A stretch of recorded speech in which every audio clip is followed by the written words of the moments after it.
बड़ी आबादी देश में या देश के बाहर भी अगर बात कर लें तो थर्ड जेंडर की है। क्या उनको बहुत सी मुश्किलों का सामना करना पड़ रहा है? क्योंकि आप किन्नर कल्याण बोर्ड के सदस्य हैं, आप लगातार इस समुदाय के लिए काम करते हैं, कैसे देखते हैं आप इसे? आज़ादी के 75 वर्षों बाद आज भी हमारे ट्रांसजेंडर समुदाय के लिए शौचालय तक की व्यवस्था नहीं है। स्वास्थ्य के मामले में आप देखेंगे तो सबसे ज्यादा इस देश में अगर HIV एड्स किसी को होता है तो ट्रांसजेंडर समुदाय के लोगों को। भारत के अंदर एक भी ट्रांसजेंडर स्कूल नहीं है, एक भी ट्रांसजेंडर अस्पताल नहीं है, एक भी ट्रांसजेंडर यूनिवर्सिटी नहीं है। जो पिछली सरकारें रहीं उन्होंने ट्रांसजेंडर के अस्तित्व को खत्म कर दिया।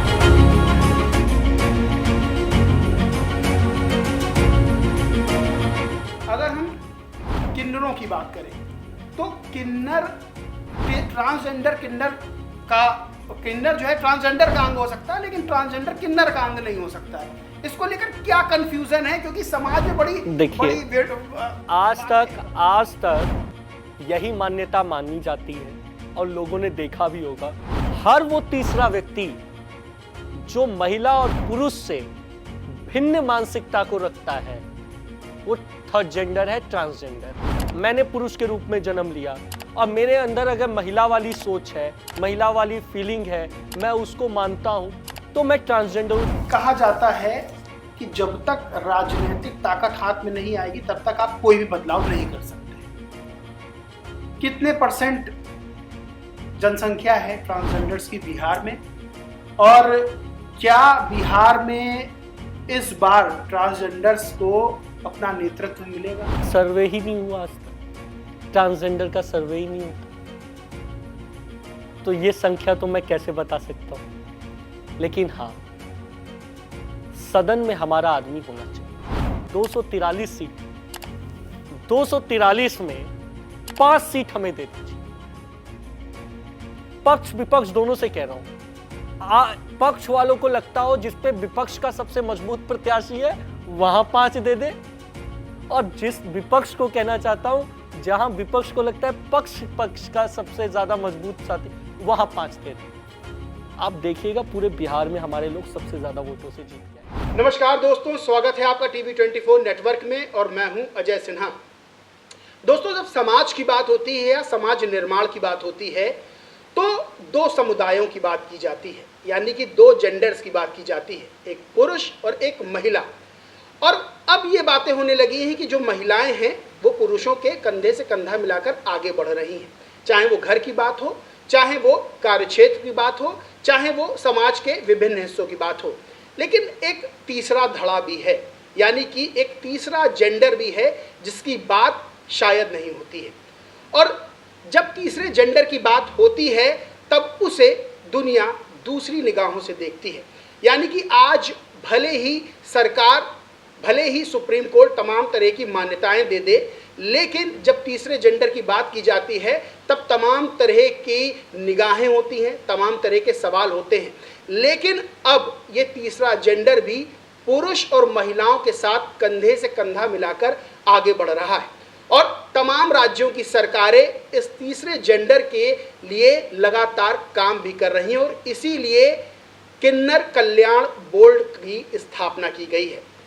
हम बिहार किन्नर कल्याण बोर्ड की बात करें तो हमारे साथ उसके सदस्य डॉक्टर राजन सिंह मौजूद हैं। बहुत बहुत स्वागत है डॉक्टर राजन सिंह आपका। बहुत बहुत धन्यवाद। अगर हम समाज निर्माण की बात करते हैं, चाहे वो आर्थिक हो, सामाजिक हो, राजनैतिक हो, शैक्षिक हो, तो हम 2 जेंडर्स की बात ज़्यादा करते हैं। ज़्यादा क्या, अधिकतर 2 जेंडर्स की बात होती है, पुरुषों की, महिलाओं की। लेकिन एक बड़ी आबादी देश में या देश के बाहर भी अगर बात कर लें तो थर्ड जेंडर की है, जो अब अपना लोहा विभिन्न क्षेत्रों में मनवा रहा है। मान्यताएं मिल गई हैं, तमाम तरह की जो कुरीतियाँ पहले थीं वो भी खत्म हो गई हैं, लेकिन आज भी क्या उनको बहुत सी मुश्किलों का सामना करना पड़ रहा है? क्योंकि आप किन्नर कल्याण बोर्ड के सदस्य हैं, आप लगातार इस समुदाय के लिए काम करते हैं, कैसे देखते हैं आप इसे? शायद जब मैं आपको ये जवाब दे रहा हूँ देश की आज़ादी के 75 साल के बाद इस अमृत काल में जिन मुश्किलों की बात आप कर रहे हैं उनको मैं मूलभूत सुविधाएं मानता हूं। आज़ादी के 75 वर्षों बाद आज भी हमारे ट्रांसजेंडर समुदाय के लिए शौचालय तक की व्यवस्था नहीं है। शिक्षा जो उसका आलम है वो ये है कि आज हमारे लोग सड़कों पर भीख मांगने को मजबूर हैं। स्वास्थ्य के मामले में आप देखेंगे तो सबसे ज्यादा इस देश में अगर HIV एड्स किसी को होता है तो वो ट्रांसजेंडर समुदाय के लोगों को होता है। राजन सिंह, जब हम इस समय आपको इंटरव्यू में दे रहा हूं, इस समय तक भारत के अंदर एक भी ट्रांसजेंडर स्कूल नहीं है, एक भी ट्रांसजेंडर अस्पताल नहीं है, एक भी ट्रांसजेंडर यूनिवर्सिटी नहीं है। जो पिछली सरकारें रहीं उन्होंने ट्रांसजेंडर के अस्तित्व को खत्म कर दिया। ट्रांसजेंडर समुदाय आज जन्म नहीं ले रहा है, राजन सिंह आज जन्म नहीं लिया है। राजन सिंह के जो समुदाय का जन्म रामायण और महाभारत के काल से है। रामायण में अगर भगवान प्रभु श्री राम ने किसी को सबसे ज्यादा प्रेम से आशीर्वाद दिया तो वो किन्नर समुदाय को दिया। महाभारत के अंदर में भगवान श्री कृष्ण ने अरावण भगवान से मोहिनी के रूप में शादी की, किन्नर के रूप। इसके अलावा महाभारत के युद्ध में शिखंडी जो योद्धा हुए वो ट्रांसजेंडर समुदाय से थे। इस पूरे समुदाय को किस तरीके से नष्ट किया गया है, हमारा अस्तित्व मिटाया गया, हमारी पहचान को खत्म किया गया, इसकी लड़ाई है। आज आदरणीय प्रधानमंत्री नरेंद्र मोदी जी के नेतृत्व में जब 2019 में ट्रांसजेंडर प्रोटेक्शन एक्ट पास हुआ तो उसके बाद इस देश में ट्रांसजेंडर समुदाय को एक पहचान मिली और वो पहचान के कारण आज हम लोग यहां पर बैठे हैं। आज हमारे समुदाय के लिए बोर्ड बन रहा है, आज हमारे लोगों को आगे लाया जा रहा है, आज हम जैसे लोगों को माननीय सदस्य बनाया गया बिहार सरकार में। ये प्रधानमंत्री जी की देन है। एक तरफ भगवान श्री राम ने हम लोगों को आशीर्वाद दिया और एक तरफ राम जी को मानने वाले लोगों ने हम लोगों को सम्मान दिया। अच्छा, 2014 में प्रधानमंत्री के रूप में नरेंद्र मोदी सामने आते हैं और आज लगभग देखा जाए तो 11 साल प्रधानमंत्री के कार्यकाल का उनका हो गया है। अगर आप 2014 के पहले की स्थिति ट्रांसजेंडर्स की देखते हैं और आज की स्थिति देखते हैं, क्या बदलाव पाते हैं? पाप था, अगर ये बात ही करना पाप था, ट्रांसजेंडर के विषय में बात करना पाप मानती थी ये सरकार। क्या इस सरकार में जो पिछली सरकारें थीं, मैं तो स्पष्ट कहना चाहता हूं, क्या पिछली सरकारों की आंखों में रतौंधिया था कि उनको ट्रांसजेंडर समुदाय नहीं दिखता था? ट्रांसजेंडर समुदाय होता है। हमारे लोग सड़कों पर हैं, आज भीख मांगने को मजबूर है। उनको शिक्षित क्यों नहीं किया गया? उनको रोजगार क्यों नहीं दिया गया? उनके लिए अस्पताल, स्कूल और विश्वविद्यालय क्यों नहीं बनाए गए? क्यों नहीं ट्रांसजेंडर वेलफेयर बोर्ड की स्थापना की गई? क्यों आज हमारे लोगों को नेतृत्व नहीं प्रदान किया गया? तो ये सब देखने की जरूरत है कि किस तरीके से एक पूरे, जबकि तीन ही तो लिंग है, स्त्रीलिंग, पुल्लिंग और हमारा किन्नर समुदाय, तो जब ये समुदाय है अस्तित्व में तो इसके अस्तित्व को मिटाने की जो ये साजिश रचकर जिन लोगों ने पाप किया था उनको 2014 में भगवान श्री राम ने श्राप दिया कि आज वो लोग सरकार के लिए भटक रहे हैं। अच्छा, ट्रांसजेंडर्स की बात करते हैं तो समाज में एक कंफ्यूजन क्रिएट होता है, क्योंकि अगर हम LGBTQ की बात करें तो उसका एक पार्ट ट्रांसजेंडर आ जाता है। अगर हम किन्नरों की बात करें तो किन्नर, ट्रांसजेंडर किन्नर जो है ट्रांसजेंडर का अंग हो सकता है, लेकिन ट्रांसजेंडर किन्नर का अंग नहीं हो सकता है। इसको लेकर क्या कंफ्यूजन है? क्योंकि समाज में बड़ी आज तक यही मान्यता मानी जाती है और लोगों ने देखा भी होगा कि जो सड़कों पर भीख मांगते हैं, जो साड़ी पहनते हैं, जो बधाई लेने आते हैं, जो आशीर्वाद देने आते हैं, वही ट्रांसजेंडर, वही किन्नर है। पर ऐसा नहीं है। हर वो तीसरा व्यक्ति जो महिला और पुरुष से भिन्न मानसिकता को रखता है वो थर्ड जेंडर है, ट्रांसजेंडर है। ट्रांसजेंडर होना अपने आप में वो दोनों अब पुरुष के रूप में जन्म लिया, मैंने पुरुष के रूप में जन्म लिया, और मेरे अंदर अगर महिला वाली सोच है, महिला वाली फीलिंग है, मैं उसको मानता हूं, तो मैं ट्रांसजेंडर हूं। 2014 का सुप्रीम कोर्ट नालसा बनाम यूनियन इसके लिए स्पष्ट आदेश है कि हर वो व्यक्ति जो अपनी सेक्सुअलिटी को थर्ड जेंडर के रूप में मानता है, वो थर्ड जेंडर माना जाएगा। उसको डिस्ट्रिक्ट मजिस्ट्रेट की तरफ से एक प्रमाण पत्र मिलेगा, और किसी व्यक्ति को यह अधिकार नहीं है कि वो किसी को असली किन्नर कहे या नकली किन्नर कहे, क्योंकि असली और नकली नहीं होता। जब पुरुष असली और नकली नहीं होता, महिला असली और नकली नहीं होती, तो ट्रांसजेंडर कहां से असली नकली हो गया। तो हर वो व्यक्ति जो सोच से, अपनी समझ से, अपनी मानसिकता से अपने आप को थर्ड जेंडर समुदाय से जोड़ता है, चाहे वो लेस्बियन हो, क्वीर हो, एलजीबीटी हो, इंटरसेक्स हो, ट्रांसजेंडर हो, गे हो, उस व्यक्ति को थर्ड जेंडर के रूप में मान्यता दी गई है। मुझे याद है कि एलजीबीटीक्यू की उत्तर प्रदेश में सबसे बड़ी रैली थी, मैं उस रैली को कवर कर रहा था जी। और उसमें इस समुदाय के तमाम युवा जो है वो शामिल थे। जब मैंने उनसे बात की तो मुझे ये चीज़ पता चली, मैं भी इस चीज़ को लेकर बहुत सी चीज़ें मेरे मन में थी कि क्या क्या सवाल किया जाए, क्या पूछा जाए। जब मैंने उनसे बात की तो मुझे पता चला कि उसमें से ज़्यादातर 90% से अबव बहुत पढ़े लिखे हैं, बहुत अच्छी अच्छी जॉब्स कर रहे हैं। बहुत ऐसे युवा थे जो विदेश से इस रैली में शामिल होने के लिए आए थे। लेकिन अगर हम किन्नरों की बात करें, क्योंकि जब शारीरिक बनावट की अगर हम बात करते हैं तो जो एलजीबीटीक्यू के मेंबर्स होते हैं उनकी शारीरिक बनावट से आप नहीं, जब तक आप बात नहीं करेंगे, जब तक आप बहुत ज़्यादा घुले मिलेंगे तो थोड़ा सा नहीं। लेकिन जब हम किन्नरों की बात करते हैं, जिसमें आपने कहा कि सड़क पे भीख मांगते हैं या लोगों के घरों में जाते हैं, बधावा लेने जाते हैं, उनकी शारीरिक बनावट से थोड़ा सा ज़्यादा पता चलता है। क्योंकि मैं आपको बताऊं, जब मैं स्कूल में पढ़ता था या बहुत से लोग ऐसे स्कूल में पढ़ते थे, तो हमारे भी फ्रेंड सर्किल में कुछ ऐसे होते थे जो होते थे लड़के, लेकिन मन से उनकी चंचलता या उनके अंदर तो लड़की का गुण होता था। बचपन में हम लोग नहीं समझ पाते थे, लेकिन आज जिस तरह से अवेयरनेस समाज में फैल रही है, तो आप ये देखते हैं। मेरा सवाल ये है कि जो एलजीबीटीक्यू समुदाय है वो अपने हकों को लेकर अवेयर है, वो लगातार अच्छी नौकरियां कर रहा है, परिवार के साथ अपने घुलता मिलता है। परिवार ने भी उनको अपनी तरफ से, जिस तरह से पहले निग्लेंस होता था, अब मान्यता दे रहे परिवार वाले भी। लेकिन अगर किन्नरों की बात करें तो उन्हें आज भी क्या समाज में दोयम दर्जे पर रखा गया है? आप स्वयं इतने बड़े पत्रकार भी हैं, मैं एक बहुत बहुत छोटी सी बात आपसे पूछता हूं। पूरे भारत में इतने सारे आईएएस लोग हैं, आपने इस चीज को स्वीकारा है कि गे लोग पढ़े लिखे होते हैं, एलजीबीटी के लोग पढ़े लिखे होते हैं। एक गे का नाम बताइए जो आईएएस है, एक किन्नर का नाम बताइए जो आईपीएस है, एक ट्रांसजेंडर का नाम बताइए जो जज है।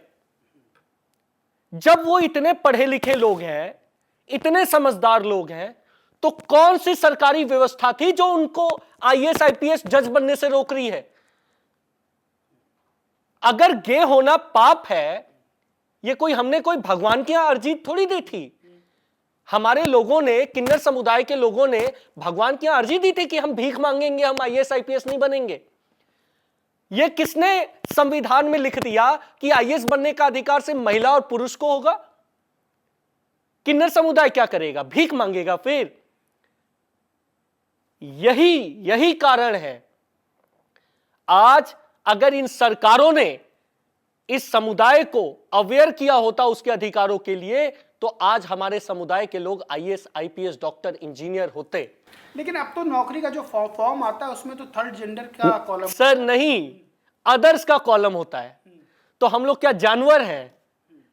हम लोग थर्ड जेंडर या ट्रांसजेंडर हैं, हम लोग अदर्स तो नहीं है। जानवर को नौकरी का तो अधिकार नहीं है ना जी। भारत के अंदर कितने वेटनरी कॉलेज है सर? कई कॉलेजेस है। एक जगह एक कॉलेज बताइए जहां ट्रांसजेंडर रिलेटेड जेंडर इक्वालिटी पर पढ़ाई होती हो? क्या 75 सालों में कोई सरकार ऐसा कॉलेज नहीं स्थापित कर पाई? राजन सिंह की जब बात करते हैं तो राजन सिंह जब आपके सामने पैंट शर्ट में होता है तो राजन सिंह को सब अधिकार है, लेकिन राजन सिंह के नाम के साथ में जब ट्रांसजेंडर शब्द लगता है तो राजन सिंह के सारे अधिकार छीन लिए जाते हैं, और ऐसे अधिकार छीने जाते हैं कि राजन सिंह को राजन सिंह के परिवार से अलग कर दिया जाता है। जिसकी बात कर रहे हैं आप, जो लोग सड़कों पर निकलते हैं और प्राइड यात्रा करते हैं, आप पूछिए उनसे कितना शोषण होता है उनका। भारत में अगर सबसे ज्यादा किसी का शारीरिक शोषण होता है तो ट्रांसजेंडर वर्ग का होता है, LGBTQ के लोगों का होता है।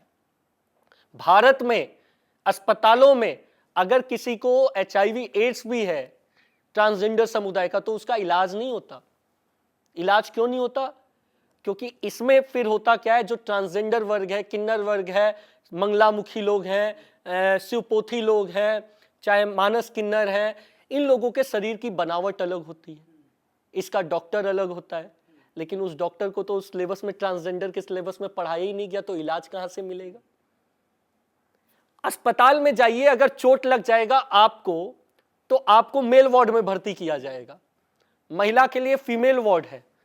क्या आप बता सकते हैं कि राजन सिंह को चोट लगेगा, राजन सिंह ट्रांसजेंडर को, तो उसके लिए कौन सा वार्ड खुला है? नहीं, बिल्कुल ठीक सवाल है, बिल्कुल ठीक सवाल है। लेकिन अब जैसा कि आपने मोदी गवर्नमेंट के बारे में बताया कि अब वो चीज़ हो रही है जो पिछले कई सालों में नहीं हुई कई देशों में, अब ये सुविधाएं मिल रही। 2024 में मैं जब इस देश के अंदर दिल्ली, दक्षिणी दिल्ली से चुनाव लड़ा, तो मेरा मुद्दा यही था, क्योंकि मैं देश में ट्रांसजेंडर के रूप में पहला कैंडिडेट था जिसने लोकसभा चुनाव लड़ा। मुझे खुशी है आपको बताते हुए कि आज भारत की सरकार ने मेरी बातों को मानते हुए आज देश के सभी एम्स के अंदर जो पहला काउंटर है वो ट्रांसजेंडर के लिए रिजर्व कर दिया। आज हमारे देश के अंदर में होता क्या था, SRS की सुविधा नहीं थी, SRS सेक्स रिसाइनमेंट सर्जरी की, ट्रांसजेंडर वर्ग जो SRS कराता है, उसके लिए प्रत्येक अलग अलग राज्यों ने, बिहार सरकार ने 2 लाख, राजस्थान सरकार ने 5 लाख, दिल्ली सरकार ने 5 लाख, यूपी सरकार ने 1.5 लाख, इस तरीके का अनुदान देना शुरू किया है। उत्तर प्रदेश में तो आदरणीय योगी आदित्यनाथ जी की सरकार है, और इन्होंने तो प्रत्येक जितने भी अथॉरिटीज के फ्लैट होते हैं उसमें प्रत्येक फ्लैट में जो ड्रॉ आवंटन होता है उसमें 2 फ्लैट ट्रांसजेंडर के लिए रिजर्व कर दिया। हमारे लोगों को किराए पे कोई घर नहीं देता था। वो तो ये सरकार है, भाजपा NDA की सरकार, जिसने हम लोगों को अपना आवास देने का अधिकार दे दिया। आज अगर राजन सिंह आपके सामने ये बात बोल पा रहा है तो वो इसलिए क्योंकि प्रधानमंत्री नरेंद्र मोदी जी ने ट्रांसजेंडर प्रोटेक्शन एक्ट पास किया। नहीं तो 2014 से पहले ये बात मैं बोलता तो मुझको ये ट्रांसजेंडर के ऊपर बात करने के वजह से ही सिर्फ जेल में डाल दिया जाता।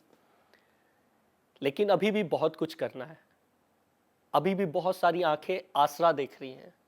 बहुत सारे जो सड़कों पर भिक्षावृत्ति करने वाले ट्रांसजेंडर हैं वो चाहते हैं कि उनका जीवन भले ही ऐसे बीत गया लेकिन उनकी आने वाली पीढ़ी स्कूलों में जाए। अभी हमें स्कूलों में सीट रिजर्व कराना है, कॉलेजों में सीट रिजर्व कराना है, हम चाहते हैं कि MBBS में सीट रिजर्व हो, हम चाहते हैं क्लैट के सिस्टम में रिजर्वेशन हो। आप देखिए, आज़ादी के 75 सालों में अगर मैं ये बात कह रहा हूँ, अगर हमारा एक भी विधायक होता, एक भी सांसद होता, तो राजन सिंह की लड़ाई शौचालय से शुरू नहीं होती, राजन सिंह शिक्षा पर आता। लेकिन इस समस्या, हमारी मूलभूत सुविधा इतनी है कि मेरी लड़ाई, जब मैं बिहार में अभी 1 महीने पहले बोर्ड का माननीय सदस्य बनाया और राज्य मंत्री का दर्जा दिया, तो मेरी जब मुझसे पूछा गया कि आप पहला काम क्या करेंगे, तो मुझे बोलना पड़ा कि मुझे अपने बिहार के लाखों लाख ट्रांसजेंडर लोगों के लिए ट्रांसजेंडर शौचालय की व्यवस्था करवानी पड़ेगी, क्योंकि वही मूलभूत सुविधा नहीं है। और अधिकारी लोग, आप सोचिए, हमारे लोगों का केस दर्ज नहीं होता, ट्रांसजेंडर लोगों का, उनके साथ कितनी घटनाएं होती हैं। सबसे ज्यादा सेक्सुअल हैरेसमेंट होता है तो ट्रांसजेंडर के साथ, लेकिन एक FIR नहीं होती। हमने तो जब से मैं बना हूं, अभी पिछले दिनों हम लोगों ने DGP को भी निर्देश दिया है कि अगर किसी भी ट्रांसजेंडर व्यक्ति के साथ कोई सेक्सुअल हैरेसमेंट की शिकायत हो या किसी अन्य प्रकार की, उसको तत्काल FIR किया जाए और FIR में भी कॉलम डाला जाए ट्रांसजेंडर का। तो ये सब परिवर्तन हो रहे हैं और बहुत होने हैं परिवर्तन। राजन जी, आपने एक बहुत बड़ी बात कही कि कितने आईएएस बनते हैं, कितने आईपीएस बनते हैं, कितने जज बनते हैं, कितने डॉक्टर्स बनते हैं, ये बताया जाए। सवाल एक खड़ा होता है कि हो सकता हो किसी ने पुरुष का कॉलम भरा हो सकता हो किसी ने महिला कॉलम भरा हो, अंदर से वो अपनी स्थिति को बहुत अच्छे से पहचानता हो, लेकिन समाज का डर, परिवार का डर कि हमारी चीज़ बाहर ना जाए। बहुत से हो सकता हो कोई आईएएस, आईपीएस, पीपीएस, पीसीएस कोई ऐसा हो जो अंदर से अपनी स्थिति को जानता हो कि हम अंदर से क्या है, लेकिन उस डर के मारे ना बताता हो। सर सरकार कॉलम लाती तो लिखता ना, आईएएस को किससे डरने की जरूरत है? समाज देखिए, नहीं, समाज प्यार करता है। आपके घर में आपका शादी होता है तो उसके अगले दिन कौन आता है बधाई लेने? किन्नर समुदाय का आदमी आता है, और आपके घर वाले उसको नाच गाकर खूब बधाई देते हैं। तो वो समाज जो किन्नरों को प्यार करता है, उसको सम्मान देता है, उससे कैसा डर? तो मतलब अब समाज जो है वो स्वीकारता, समाज में स्वीकारता है, समाज में स्वीकारता है। लेकिन जो सरकार, ये 75 वर्षों का जो पाप है जिसने ट्रांसजेंडर समुदाय के अस्तित्व को खत्म किया है, उसमें परिवर्तन की कोशिश है। अच्छा राजन जी, आप आज बड़े पद पर हैं, किन्नर समुदाय के लिए आप लगातार काम कर रहे हैं, बिहार सरकार ने बड़ी जिम्मेदारी दी है, लेकिन शुरुआत में आपको जब ये बचपन में पता चला, क्या मुश्किलें आपको देखनी पड़ी? क्योंकि तुरंत किसी चीज़ की स्वीकार्यता हो जाए ये मुश्किल है मानना कि तुरंत कोई बच्चा बताए और उसको स्वीकार कर लिया जाए। मैं 3 बहनों के ऊपर एक भाई था। जन्म हुआ जब मेरा, मुझसे बहुत सारे लोग पूछते भी हैं कि आपका आइडियल कौन है। मेरी माँ, क्योंकि मेरे फादर घर छोड़कर चले गए थे, तो मेरी माँ, जब मैं उनके गर्भ में था और डिलीवरी होनी थी, तो वो अकेली थी। खाने को खाना तक नहीं था। उन्होंने ये सोचा कि 3 बेटियां हो गई हैं, ये भी बेटी होगी, तो उन्होंने अपने ऊपर तेल डाल के आग लगा लिया। उनको हॉस्पिटल ले गए, डिलीवरी हुई, मेरा जन्म हुआ। आप देखिए, वो मां जिसका भूखा पेट, पति घर छोड़ के चला गया है, अपने जीवन का पता नहीं कि कितने दिन जिएगी नहीं जिएगी, उस मां ने जब छठियार होता है तो उस छठियार में सबने पूछा कि इसका क्या नाम रखा जाए, तो मेरी मां ने कहा कि इसका नाम राजन रखो। आप उसकी कल्पना शक्ति को समझते हैं? एक भूखे पेट, जिस मां को खाना नहीं, जिसने अपने ऊपर तेल डाल लिया, जिसको खुद जीने का पता नहीं कि कल जिएगी कि नहीं जिएगी, जिसके सर पे छत नहीं, वो अपने बेटे को उसका नाम राजन रख रही है, और इस सोच के साथ कि उसका बेटा आगे चल के राजा बनेगा। लेकिन वही समाज, वही सरकार, जो हम लोगों को नहीं पता था हम लोग कौन है कौन नहीं, हम लोगों को ने कोई क्योंकि अर्जी नहीं लिखवाई थी, हमें पता ही नहीं था, हमें तो पढ़ाई ही नहीं गया था। पर जब मुझे पता चला, जब मैं कॉलेज में आया, दिल्ली यूनिवर्सिटी आर्यभट्ट कॉलेज में, मैं चुनाव जीत चुका था सर दिल्ली यूनिवर्सिटी में, और सबसे ज्यादा वोटों से निर्दलीय चुनाव जीता था। मैं आज की डेट में कह रहा हूं, अपने फोन में फोन खोल के देख लीजिए, राजन सिंह चुनाव जीते हुए उसी राजन सिंह को जो मेरिट से एडमिशन हुआ दिल्ली यूनिवर्सिटी में, जब दिल्ली यूनिवर्सिटी में पता चला कि ये एक ट्रांसजेंडर प्रवृत्ति का व्यक्ति है, मुझे रस्टिकेट कर दिया गया, और उसका नोटिस कॉलेज के गेट पे चपसा किया गया, और आज भी दिल्ली यूनिवर्सिटी की वेबसाइट पर वो नोटिस चपसा है। मुझे ग्रेजुएट नहीं होने दिया गया, राजन सिंह को पढ़ने नहीं दिया गया, क्योंकि वो लोग कहते थे कि ई कॉलेज में आएगा तो एकेडमिक माहौल खराब हो जाएगा। मैं कोई चोर गुंडा डाकू था क्या?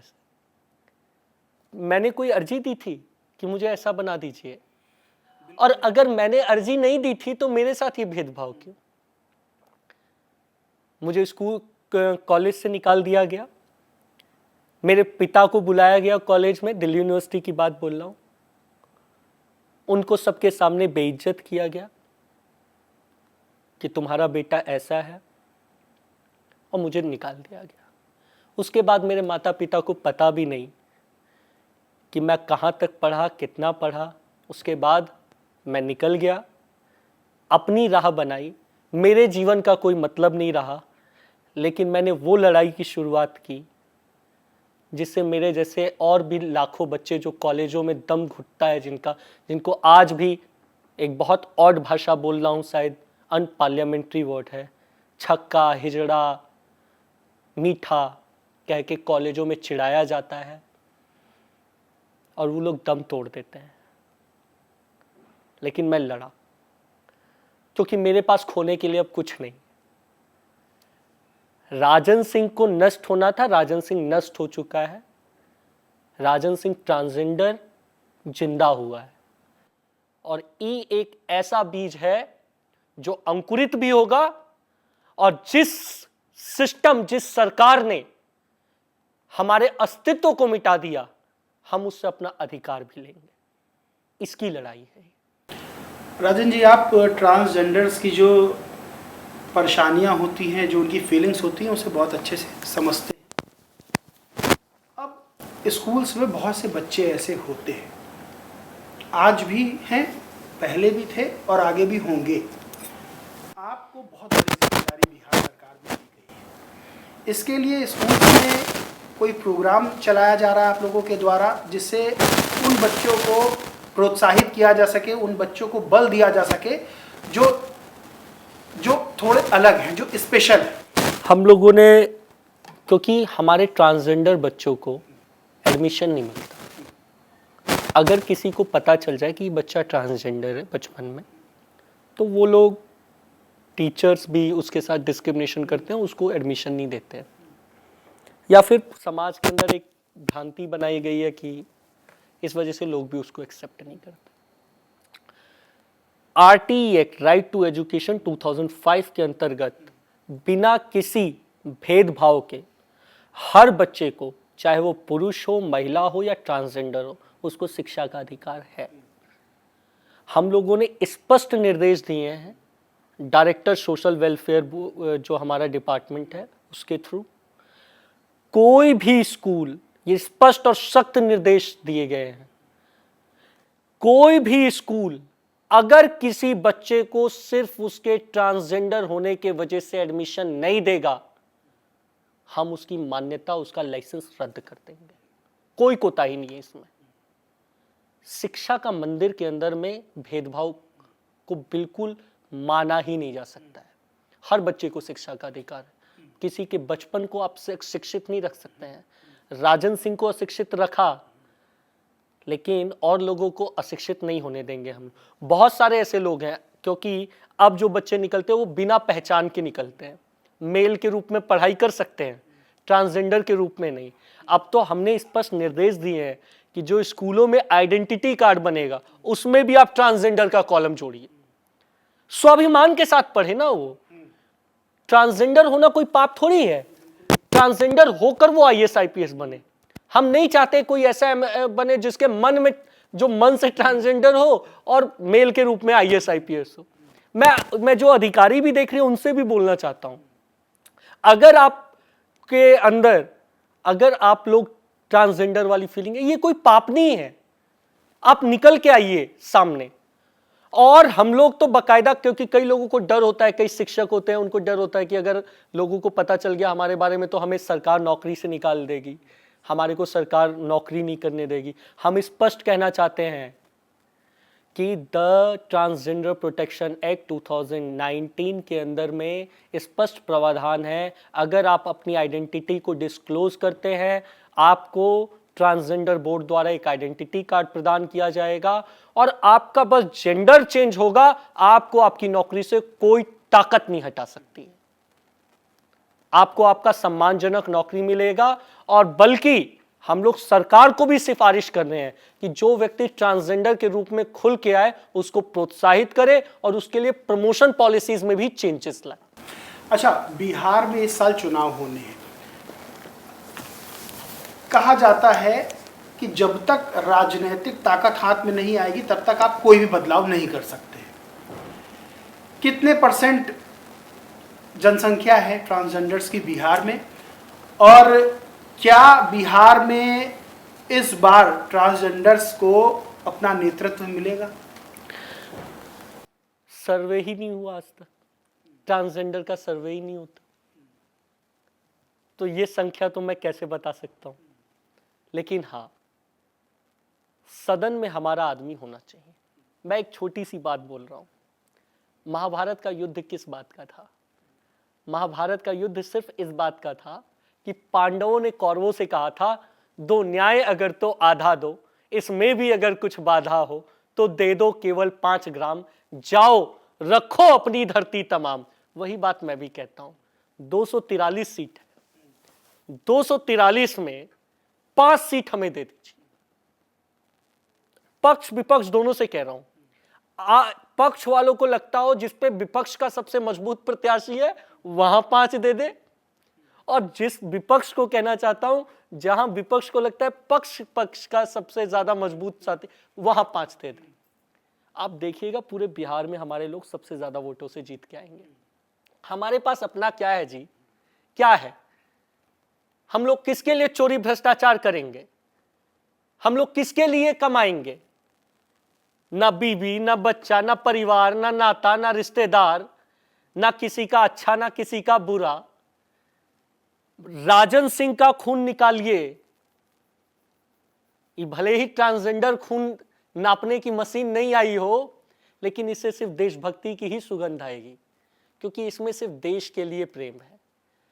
राजन सिंह का प्रेम देश के लिए है, और लाखों लाख ट्रांसजेंडर लोग। हम तो कहते हैं हमारे लोगों को सदन में नहीं तो सीमा पर भेज दीजिए, सदन में नहीं तो सीमा पर भेज दीजिए। आतंकवादियों के छक्के छूट जाएंगे ट्रांसजेंडर को देखकर, क्योंकि ट्रांसजेंडर समुदाय ऐसा है जिसको यह दुख नहीं है कि उसका कोई घर पे बैठा है, उसके लिए जो है उसकी भारत मां है। अरे जिसको अपनी मां नहीं मिली जी, उसको भारत मां का नहीं मिलेगा, इससे बड़ा क्या? और मरेगा भी ट्रांसजेंडर सीमा पर तो अपनी मां भारत मां के गोद में मरेगा, इससे बड़ा स्नेह क्या हो सकता है? तो ट्रांसजेंडर को तो दोनों तरफ से लाभ है। एक मां मिल जाएगी भारत मां की सेवा करने के लिए। अच्छा, एक पुत्र के रूप में आप भी चाहते हैं कि नहीं कि बुजुर्ग होने पर अपनी मां की सेवा करें? ट्रांसजेंडर जिसका परिवार नहीं है वो भी सोचता है कि अपनी मां की सेवा करे, तो जब उसको भी सेवा का मौका मिलेगा तो वो अपनी भारत माता के लिए सेवा करेगा। और जब मरेगा तो हर कोई सोचता है ना कि क्योंकि ट्रांसजेंडर का परिवार नहीं होता, तो ट्रांसजेंडर लोग सोचते हैं ना कि हम मरेंगे तो हमें कौन अपनी गोद में जगह देगा, कौन हमारे को, तो कितना अच्छा होगा कि उस ट्रांसजेंडर व्यक्ति को भारत मां की गोद मिलेगी। आपने लोकसभा का चुनाव लड़ा था, बिहार में चुनाव है, तो बिहार में आप चुनाव लड़ने का कोई इरादा है? किसी से बातचीत चल रही है? हम लोगों के लिए तो कानूने बना दी है सरकार। जो मुझे माननीय दर्जा दिया है उसमें स्पष्ट लिख दिया है कि अगर आप चुनाव में भाग लेते हैं तो तुरंत आपका सदस्यता रद्द हो जाएगा। हालांकि ये अनकॉन्स्टिट्यूशनल है, क्योंकि मैं पक्ष में हूं, तो ऐसा नहीं सरकार ने मुझको बनाया तो मैं सरकार की चटुकारी तक, यह अनकॉन्स्टिट्यूशनल है। हमारे लोगों को सरकार अगर ये रोकने की कोशिश करेगी, डेफिनेटली, मैंने तो पक्ष और विपक्ष के लोगों को भी हम लोग सुझाव दे रहे हैं, अगर आप हम लोगों को टिकट देते हैं तो विश्वास मानिए हम लोग बहुत मार्जिन से चुनाव जीत के आएंगे। और अगर जो पार्टी हम लोगों को टिकट देगी, मैं ये झोली फैलाकर उन लोगों के लिए वोट मांगूंगा, और हम लोग खुद ईश्वर से, भगवान राम से प्रार्थना करेंगे कि उसी पार्टी की सरकार बने। समाज को आप क्या कहना चाहते हैं? क्योंकि अभी भी देखा जाए तो बहुत ऐसे केसेस आते हैं जब माता पिता शॉक्ड रह जाते हैं। बच्चे की अपनी फीलिंग्स होती है, वो बताता है, लेकिन उन माता पिता को कैसे बताया जाए, क्या संदेश दिया जाए, क्या अवेयरनेस फैलाई जाए कि ये भी आगे चल के तरक्की कर सकते हैं, ये भी वही जीवन जी सकते हैं, वही सफलता हासिल कर सकते हैं जो एक पुरुष, एक महिला कर सकती है। ये भी अपना परिवार आगे बढ़ा सकते हैं, ये भी खुशी खुशी जीवन जी सकते हैं, बस इनके आगे किसी तरह की अड़चन ना पैदा की जाए। मैं आप सभी लोगों से हाथ जोड़कर प्रार्थना करूंगा, अगर बच्चों में कुछ इस तरीके के लक्षण दिखें तो उनके साथ भेदभाव मत कीजिए। वो तो खुद अपने से दूर है, उन्हें प्यार की जरूरत है। मैं आपको विश्वास दिलाता हूं, दुनिया में शायद एक ऐसा समुदाय, यही समुदाय है जो सिर्फ और सिर्फ प्रेम की भाषा समझता है, प्रेम करता है। एलजीबीटी क्या करता है? प्रेम ना करता है। अच्छा, मैं पुरुष हूं, अगर मैं आपसे प्रेम कर रहा हूं तो इसमें क्या पाप कर रहा हूं? प्रेम तो अच्छी चीज है ना जी। एक लड़की है, लड़की से प्रेम करती है तो अच्छा ही है ना, प्रेम तो करती है, नफरत तो नहीं करती। तो जब सब प्रेम ही करते हैं तो ये तो अच्छा है, कोई बुरा नहीं है। दूसरी चीज, ये कोई अपराध, कोई पाप नहीं है या कोई बीमारी नहीं है। ट्रांसजेंडर होना कोई बीमारी नहीं है। ट्रांसजेंडर एक सोच है, एक समझ है, ये अपने ऊपर है कि आप कैसे इसको लेते हैं। दूसरी चीज, इन लोगों का ऐसा नहीं है कि कोई व्यक्ति अगर ट्रांसजेंडर हो गया, किन्नर हो गया तो उनका भविष्य खत्म हो जाएगा। अब तो हम लोग बोर्ड में आ गए हैं, भारत सरकार भी इतने उपाय कर रही है, और देखिएगा आने वाले 5 सालों में सबसे ज्यादा नौकरियों में वैकेंसी निकलेगी तो ट्रांसजेंडर के लिए निकलेगी, क्योंकि सबसे ज्यादा अब इस पे हम लोग काम कर रहे हैं। और सरकार भी समझती है कि समाज के अंतिम पंक्ति के अंतिम व्यक्ति तक हर सुविधा पहुंचे, उस तक अधिकार पहुंचे, और इसके लिए हम लोग संकल्पित हैं। और इसीलिए मैं माता पिता लोगों से भी बोलना चाहता हूं, एक राजन सिंह को कॉलेज छुड़वा दिया गया, एक राजन सिंह का परिवार छुड़वा दिया गया, एक राजन सिंह को पढ़ने नहीं दिया गया, एक राजन सिंह से अधिकार छीन लिए गए, लेकिन लाखों लाख राजन सिंह भारत के लिए काम करना चाहते हैं, भारत माता के लिए काम करना चाहते हैं। उनको आपके सहारे की, अपने साथ की, आपके प्रेम, आपके आशीर्वाद की ज़रूरत है। उनका साथ दीजिए और विश्वास रखिए, आपके बच्चे आपका एक दिन बहुत नाम रोशन करेंगे। राजन जी, बहुत बहुत शुक्रिया। तो ये थे हमारे साथ डॉक्टर राजन सिंह, जिन्होंने बताया कि ट्रांसजेंडर होना कोई बीमारी नहीं है, उस चीज़ को एक्सेप्ट करें, चाहे वो समाज हो, चाहे वो माता पिता हो। बच्चा अगर कोई किसी के अंदर किसी तरह की भावनाएं हैं तो उसे रोकिए मत, उसे प्यार दीजिए, जैसे आप हर बच्चे को प्यार देते हैं उसे भी दीजिए। आगे चल के वो आपका नाम रोशन कर सकता है। दूसरी चीज़, राजनीतिक रूप से ताकत किसी भी समुदाय के लिए बेहद ज़रूरी है। और डॉक्टर राजन ने बताया कि लगातार ये वो मांग कर रहे हैं कि चाहे पक्ष हो चाहे विपक्ष हो, वो हिस्सेदारी दे, वो टिकट दे। जो इस समुदाय के लोग हैं वो चुनाव लड़ेंगे, जीत के आएंगे, पार्लियामेंट जाएंगे, विधानसभा जाएंगे, और जो उनके हक हैं उन हकों की वो बात सही से उठा पाएंगे। और सबसे बड़ी चीज़ ये है, चाहे वो परिवार हो, क्योंकि अगर समाज में स्वीकार्यता बढ़ानी है तो सबसे पहले परिवार में स्वीकार्यता बढ़ानी होगी। अगर परिवार इस चीज़ को स्वीकार करता है तो फिर समाज की इतनी हिम्मत नहीं होती है कि वो उस चीज़ को स्वीकार ना करे। शिक्षा, समाज, आर्थिक, राजनैतिक, सामाजिक, हर तरह से इस स्वीकार्यता को लाना होगा। बहरहाल दोस्तों, इस बातचीत में बस इतना ही। कैसी लगी ये बातचीत कमेंट सेक्शन में ज़रूर बताएं। ये वीडियो अच्छा लगा तो लाइक करें, शेयर करें, और चैनल को सब्सक्राइब नहीं किया तो सब्सक्राइब करके बेल आइकन जरूर दबा लें। धन्यवाद।